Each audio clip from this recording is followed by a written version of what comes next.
তো আসেন প্রথমে আমরা জানি জামাতে নামাজের ব্যাপারে আল্লাহ রাব্বুল আলামিন এবং আল্লাহর রাসূল কি বলেছেন।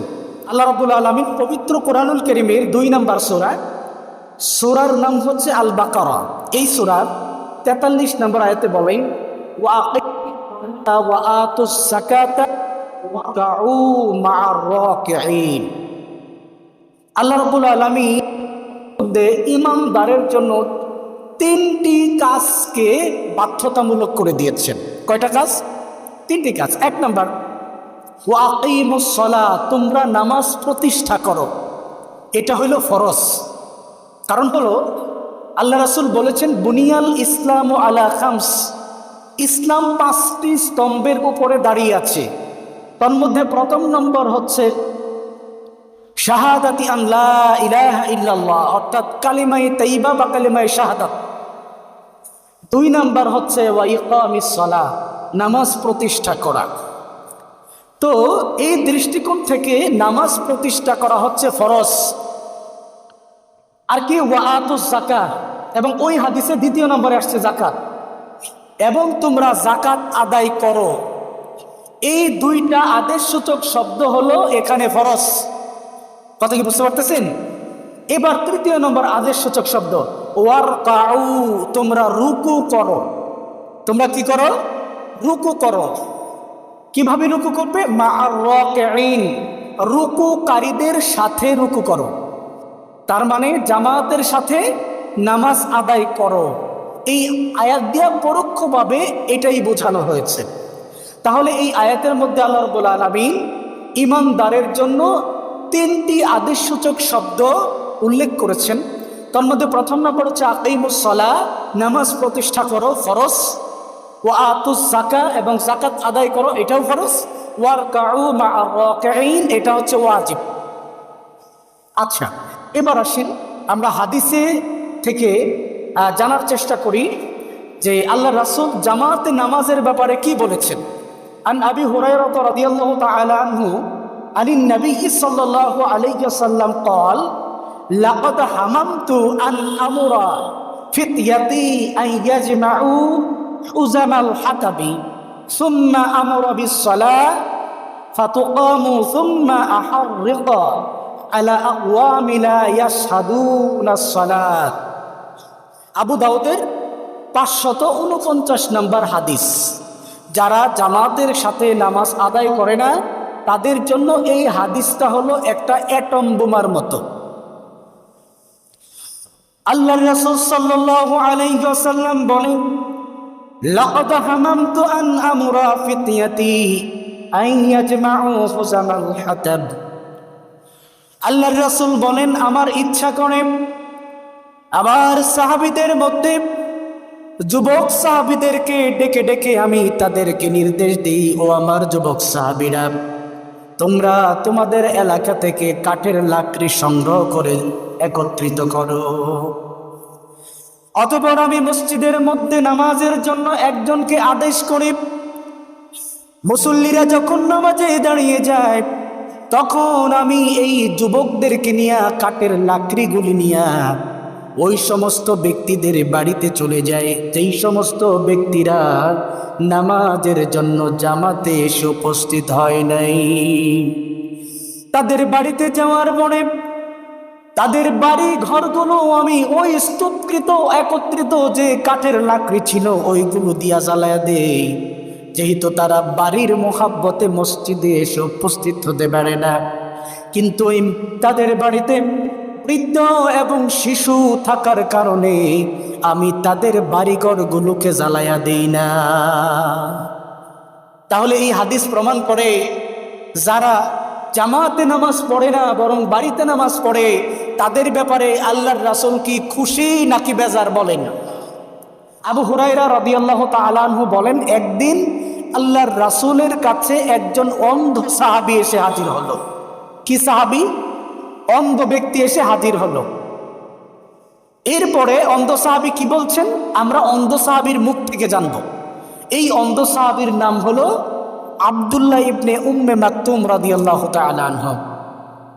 তিনি একদিন আল্লাহর রাসূলের কাছে গেলেন, গিয়ে বলেন ইয়া রাসূল আল্লাহ লাইসা লি কাঈদুন ইয়াকুদুনি ইলাল মসজিদি, হে আল্লাহর রাসূল, আমি মসজিদে যে আসব, আমি যেহেতু অন্ধ মানুষ, আমাকে ধরে ধরে মসজিদে নিয়ে আসবে এইরকম কোনো সাহায্যকারী আমার নাই। এটা কে বলতেছেন বলেন তো? আব্দুল্লাহ ইবনে উম্মে মাকতুম রাদিয়াল্লাহু আনহু, একজন অন্ধ সাহাবী। তিনি এসে রাসূলের কাছে বললেন, ওগো নবীজি, আমি অন্ধ মানুষ, মসজিদে আসতে পারি না, আমাকে মসজিদে নিয়ে আসার জন্য একজন সাহায্যকারীও নাই, আপনি কি আমাকে জামাতে আসা থেকে রুখসত দিবেন নাকি? আমি কি বাড়িতে নামাজ পড়তে পারবো নাকি? আল্লাহর রাসূল বললেন, হ্যাঁ, তুমি নামাজ পড়তে পারবে, বাড়িতে বসে মসজিদে আসা লাগবে না। এই কথা শোনার পরে অন্ধ সাহাবী বাড়িতে চলে যাচ্ছেন। কিছু দূর যাওয়ার পরে আল্লাহর রাসূল তাকে পুনরায় ডেকে কাছে আনলেন। আনার পরে প্রশ্ন করলেন, ওগো সাহাবী, তোমার কানের মধ্যে কি আজান পৌঁছায় নাকি? আব্দুল্লাহ ইবনে উম্মে মাকতুম বলেন, ইয়া রাসূলুল্লাহ, আমার কানের মধ্যে আপনার সাহাবীর আজান পৌঁছায়। আল্লাহর রাসূল বলেন, তাহলে তোমাকে অবশ্যই মসজিদে এসে নামাজ পড়তে হবে। সুবহানাল্লাহ পড়বেন না? এরপর থেকে আব্দুল্লাহ ইবনে উম্মে মাকতুম রাদিয়াল্লাহু তাআলা আনহু কোনদিন মসজিদ ছেড়ে বাড়িতে নামাজ পড়েন নাই। অন্ধ মানুষ, হেঁটে আসতে পারেন না, রাতের বেলা, পাহাড়ি অঞ্চল, ওখান থেকে আসা তার জন্য কষ্ট। তারপরেও রাসূল যেদিন থেকে বলেছেন, ওদিন থেকে তিনি আর একদিন মসজিদে আসা বাধা দেন নাই। কোনো বর্ণনা পাওয়া যায়, যদিও বর্ণনাটা যায়ীফ বা দুর্বল, তিনি তার বাড়ি থেকে মসজিদে নববী পর্যন্ত একটা সুতা বেঁধে দিয়েছিলেন, একটা ডুর বেঁধে দিয়েছিলেন। এটা ধরে ধরে ধরে ধরে তিনি মসজিদে এসে উপস্থিত হতেন। সুবহানাল্লাহি ওয়া বিহামদিহি। তাহলে একজন অন্ধ সাহাবীর ক্ষেত্রেও আল্লাহর রাসূল কি করেন নাই? ছাড় দেন নাই। এবার আমরা এই যে ইতোমধ্যে আপনাদেরকে যে কয়টা আয়াত এবং যে কয়টা হাদিস শোনালাম, এর উপর ভিত্তি করে আমরা জানব উলামায়ে কেরামগণ, আইম্মায়ে মুজতাহিদগণ জামাতে নামাজের ব্যাপারে কি বলেছেন, কার কি বক্তব্য। এটাই হচ্ছে আমাদের আজকের আলোচ্য বিষয় বা ফোকাস দেওয়ার মতো বিষয়। আচ্ছা, আমাদের ইমাম আবু হানিফা রাহিমাহুল্লাহ, তিনি তার আল হিদায়া গ্রন্থে এবং দুররুল মুখতার গ্রন্থে উল্লেখ করেছেন, সলাতুল জামাআতি ওয়াজিবাতুন আলার রিজালিল আহরারিল কাদিরিনা, অর্থাৎ স্বাধীন ও সক্ষম পুরুষের উপর জামাতে নামাজ পড়া ওয়াজিব। কথা কি বুঝতে পারতেছেন?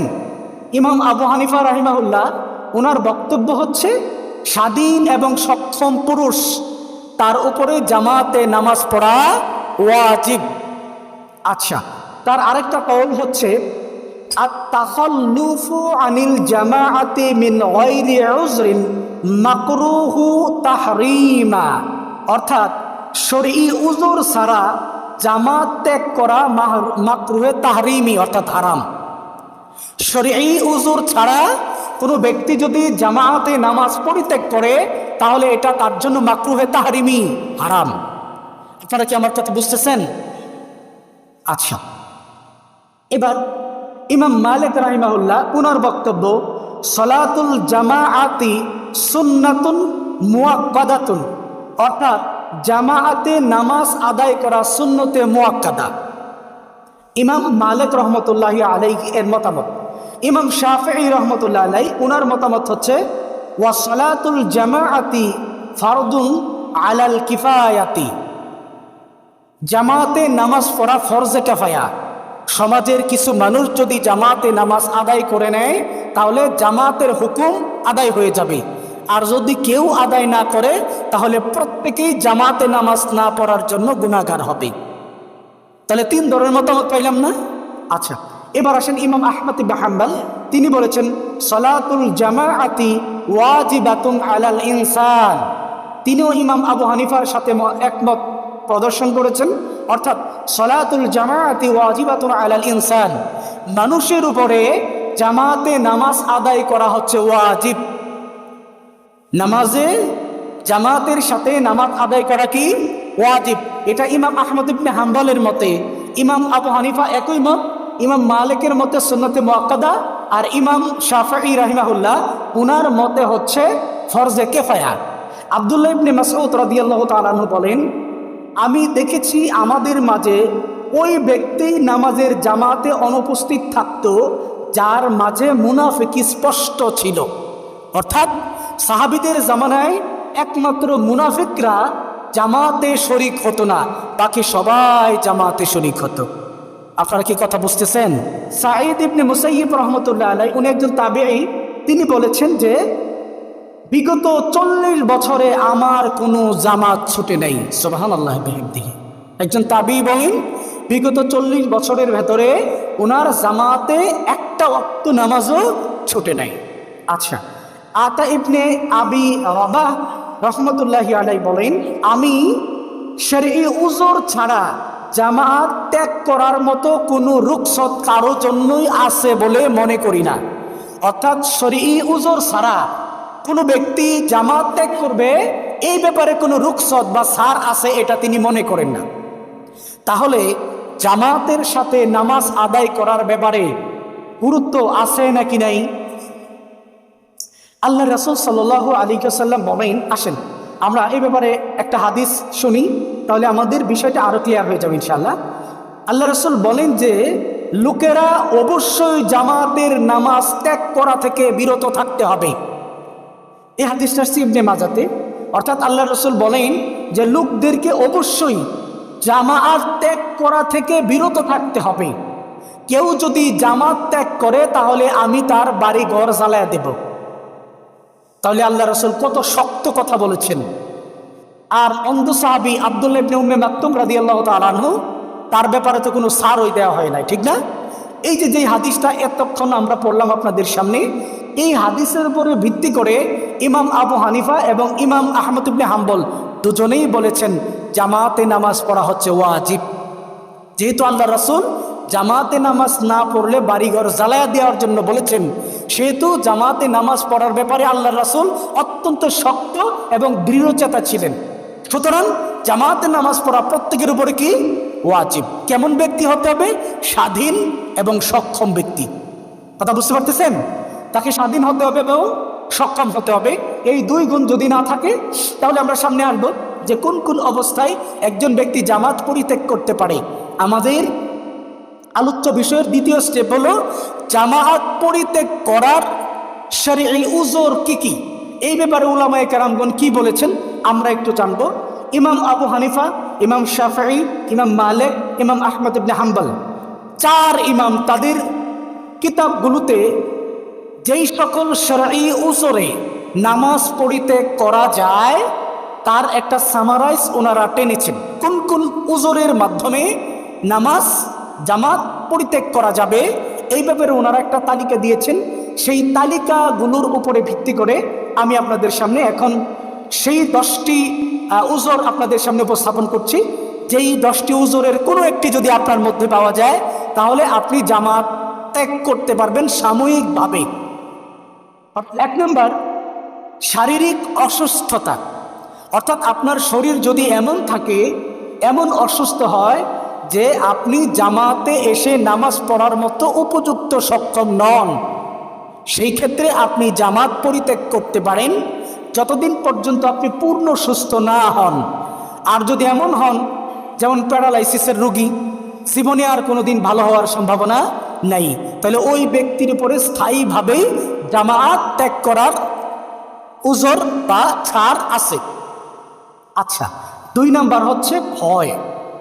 আপনি জামাতে নামাজ ধরতে গেলে আপনার জানের, আপনার মালের, আপনার ইজ্জতের, আপনার পরিবারের যদি ভয়ের আশঙ্কা থাকে, আপনার জানের নিরাপত্তা, আপনার মালের নিরাপত্তা এইরকম যদি আশঙ্কা থাকে তাহলে আপনি জামাত পরিত্যাগ করতে পারবেন। উস্তাদ যখন আমাদেরকে এই পয়েন্টটা বললেন তখন আমাদের একজন ছাত্র মানে আমরাই তো ছাত্র, ওনার বাড়ি হচ্ছে কটিয়াদি, উনি একটা প্রশ্ন করলেন যে উস্তাদ আমার জীবিকার তাগিদে বিভিন্ন জায়গায় যেতে হয়, তো অনেক মসজিদ আছে যেখানে মোটরসাইকেল পার্কিং করার কোনো ব্যবস্থা থাকে না, এবং নিরাপত্তাজনিত কারণে মোটর সাইকেল রাখাও রিস্কেবল হয়ে যায়, তাহলে এটা কি মালের নিরাপত্তার সেই ক্ষেত্রে অনেক সময় মন চায় যে নামাজ জামাতে পড়ি, কিন্তু আমার এই মোটর সাইকেলটা চুরি হয়ে যাওয়ার আশঙ্কা থাকায় জামাত আমাদেরকে পরিত্যাগ করতে হয়। এই ক্ষেত্রে আমাদের করণীয় কি? আমাদের উস্তাদকে এটা প্রশ্ন করা হলো। উস্তাদ তখন এই ইউজরটা উপস্থাপন করলেন যে আপনার জান, মাল, পরিবার, ইজ্জত, এই কয়েকটা বিষয়ের যদি নুকসান বা ক্ষতিগ্রস্ত হওয়ার তীব্র আশঙ্কা থাকে, তাহলে আপনি জামাত পরিত্যাগ করতে পারবেন, সেটা সাময়িকভাবে। কথা কি বুঝাইতে পারলাম? আমিও মাঝে মাঝে এরকমটা হয়, আমাকে অনেক সময় জামাত পরিত্যাগ করতে হয়। এমন জায়গায় গেছি যেখানে মোটর সাইকেল রাখার মতো কোনো জায়গা নেই। রাখতে হইলে আপনার মেইন রোডে রাখতে হবে। বলেন তো, মেইন রোডে আমার মোটর সাইকেল রাখলাম, এটার কোনো মা বাবা আছে? নেই। আর যারা মোটর সাইকেল চুরি করে তাদের কাছে অত্যাধুনিক মাস্টার কি থাকে, অত্যাধুনিক আপনার কেচি থাকে, যেগুলো দিয়ে মুহূর্তের মধ্যে যে কোনো শক্তিশালী তালাকে তারা কেটে ফেলতে পারে, নষ্ট করে ফেলতে পারে। আচ্ছা, যাই হোক, এবার আসেন আমরা কয় নম্বর যেন বলছিলাম? জামাত পরিত্যাগ করার 10টি উজর, উজর আমরা আলোচনা করতেছি। 1 নম্বর হলো শারীরিক অসুস্থতা, 2 নম্বর হচ্ছে ভয়, 3 নম্বর হচ্ছে বৃষ্টি বা বৈরী আবহাওয়া। আবহাওয়াটা যদি এমন হয়, আপনি বাড়ি থেকে বের হলে প্রচণ্ড রকম বৃষ্টি, শিলাবৃষ্টি, বজ্রপাত, ঘূর্ণিঝড়, এইরকম যে আপনি এই আবহাওয়ায় যদি নামাজের উদ্দেশ্যে বের হন, আপনার ক্ষতি হওয়ার সম্ভাবনা আছে। তাহলে সেক্ষেত্রে আপনি ওই আবহাওয়া যতক্ষণ পর্যন্ত স্বাভাবিক না হয় ততক্ষণ পর্যন্ত আপনি নামাজ জামাতে না পড়ার জন্য আপনি জামাত ত্যাগ করতে পারবেন। আপনার শরীয়ত ইউজর এখানে রুখসত আছে। 4 নম্বর, আপনি যদি দৃষ্টি প্রতিবন্ধী হন, অন্ধ হন, আপনার বাড়ি এত দূরে থাকে, ওখান থেকে মসজিদে আসলে আপনার জানের ক্ষতি হতে পারে, সেক্ষেত্রে আপনি জামাতে নামাজ না পড়লেও পারবেন, চলবে।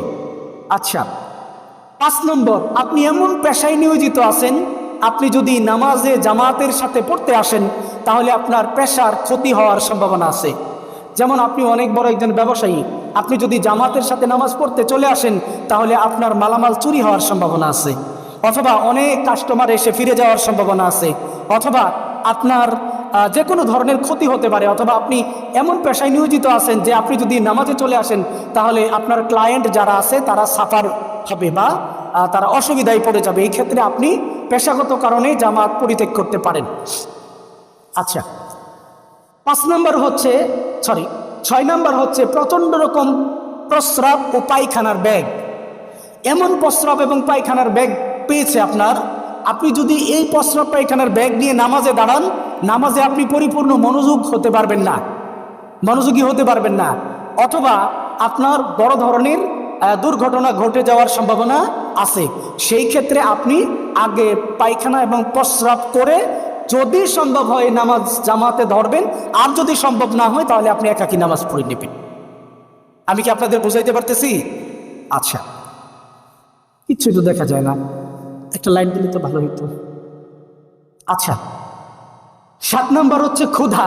আপনি প্রচণ্ড রকম ক্ষুধার্ত, সামনে খাবার আসছে, এখন আপনি যদি ক্ষুধা নিয়ে খাবার রেখা মসজিদে আসেন, মনটা খাবারের প্রতি থাকবে, অথবা প্রচণ্ড রকম ক্ষুধা নিয়ে নামাজ পড়লে নামাজে পূর্ণাঙ্গ মনোযোগী হতে পারবেন না। সেক্ষেত্রে আপনি জামাত ত্যাগ করে আগে খেয়ে আপনার পেটটাকে শান্ত করে তারপরে এসে জামাত ধরেন। আচ্ছা, এরপর হচ্ছে আপনি যদি বন্দি থাকেন, জেলখানায় বন্দি অথবা অন্য কোথাও বন্দি থাকেন, আপনার ব্যক্তি স্বাধীনতা না থাকে, তাহলে আপনি জামাত থেকে নিষ্কৃতি পাবেন। 9 নম্বর হচ্ছে ঋণ। আপনি এত বেশি ঋণ করেছেন বা এমন ঋণ করেছেন, আপনি যার কাছ থেকে ঋণ নিয়েছেন সে গামছা নিয়ে ঘোরে, আপনাকে পাইলেই বেঁধে ফেলবে। এখন আপনি যদি মসজিদে আসেন তাহলে ওই ঋণ দাতা আপনাকে মসজিদে পাইলে অপমান করবে, গামছা দিয়ে বেঁধে ফেলবে, অথবা অকথ্য ভাষায় গালিগালাজ করবে, অর্থাৎ আপনার সম্মান হানির সম্ভাবনা আছে। সেই ক্ষেত্রে আপনি সাময়িকভাবে নামাজ থেকে, জামাতে নামাজ পড়া থেকে নিষ্কৃতি পেতে পারেন। 10 নম্বর, পুলিশের হয়রানি। অর্থাৎ আপনি যদি এমন হন যে আপনার উপরে কিছু মিথ্যা মামলা আছে, পুলিশ যে কোনো সময় আপনাকে অ্যারেস্ট করতে পারে, নামাজে আসলেই পুলিশ উঠ পেতে বসে আছে, আপনাকে অ্যারেস্ট করে নিয়ে যাবে। সেই ক্ষেত্রে আপনি নিজের জীবন বাঁচানোর জন্য নামাজের জামাত থেকে নিজেকে সাময়িক সময়ের জন্য রুখসত নিতে পারেন। এই 10টি কারণ ছাড়া আর কোনো কারণে আপনি জামাত থেকে নিজেকে বিরত রাখতে পারবেন। এখন প্রশ্ন হলো, জামাত থেকে নিষ্কৃতি পাওয়ার জন্য এই 10 কারণ, আচ্ছা বলেন তো, যারা নিষ্কৃতি পাইল তারা তো একাকী হইল নামাজ পড়বে নাকি পড়বে না বলেন? এখন আমার প্রশ্ন, যারা একেবারেই নামাজ পড়ে না তাদের কি গতি? এই যে এতক্ষণ পর্যন্ত কথা বললাম, এটা তো হচ্ছে যারা নামাজ পড়ে, নামাজি ব্যক্তি, তাদের জন্য ইসলাম কি বলে, তাই না? আচ্ছা এখন প্রশ্ন হলো, যারা একেবারেই নামাজ পড়ে না তাদের কি গতি, তাদের জন্য কোরআন হাদিস কি বলে? এই ব্যাপারে, আচ্ছা সময় তো শেষ, এই ব্যাপারে আমরা কয়েকটা হাদিস পড়বো ইনশাআল্লাহ। আল্লাহ রাসূল সাল্লাল্লাহু আলাইহি ওয়াসাল্লাম বলেন, ইন্না বাইনার রাজুলি ওয়া বাইনাশ শিরকি ওয়াল কুফরি তারকুস সালাত। একজন ঈমানদার ব্যক্তি এবং শিরিক এবং কুফরের মধ্যে পার্থক্য হলো নামাজ ছেড়ে দেয়া। আপনি যদি নামাজ পড়েন তাহলে আপনি ঈমানদার, আর আপনি যদি নামাজ না পড়েন তাহলে আপনি শিরিক করলেন, আপনি কুফরি করলেন। এটা সহিহ মুসলিমের বর্ণনা। আরেকটা হাদিস, আল্লাহ রাসূল বলেন, আল আকদু বাইনানা ওয়া বাইনাহুমুস সালাহ ফামান তারাকাহা ফাকাদ কাফারা। আমাদের মধ্যে আর কাফেরদের মধ্যে চুক্তি হইল নামাজ, সুতরাং যে ব্যক্তি নামাজ ছেড়ে দিয়েছে সে কুফরি করেছে, সে কাফের হয়ে গিয়েছে। এটা হচ্ছে তিরমিজির হাদিস। আরেকটা হাদিস আল্লাহ রাসূল বলেন, মান তারাকা সালাতান মুতাআম্মিদান ফাকাদ কাফারা। যে ব্যক্তি ইচ্ছাকৃতভাবে নামাজ ছেড়ে দিয়েছে সে কাফের হয়ে গিয়েছে। এরপরে আল্লাহ রাসূল বলেছেন, ওয়ালা তাতরুকা সালাতি মাকতুবাতান ফামান তারাকাহা মুতাআম্মিদান ফাকাদ বারিয়াত মিনহু জিম্মা। অর্থাৎ তোমরা কখনোই ইচ্ছাকৃতভাবে নামাজ ছেড়ে দিও না। যে ব্যক্তি ইচ্ছাকৃতভাবে ফরজ নামাজ ছেড়ে দেয় তার উপর থেকে আল্লাহর জিম্মাদারি উঠে যায়। নাউজুবিল্লাহ বলেন, কি আর সুবহানাল্লাহ বলেন।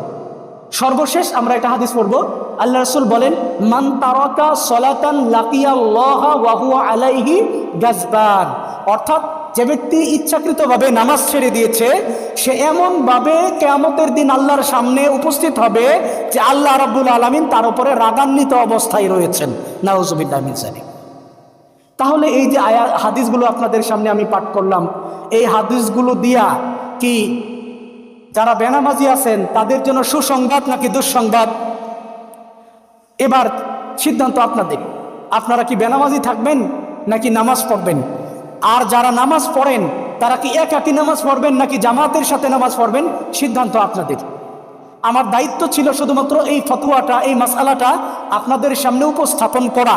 সিদ্ধান্ত আপনাদের। আল্লাহ রাব্বুল আলামিন আমাদেরকে এই ফতোয়ার আলোকে আমাদের পূর্ণাঙ্গ 5 ওয়াক্ত কায়েমি জামাতের সাথে নামাজ পড়ার মতো তৌফিক দান করুন।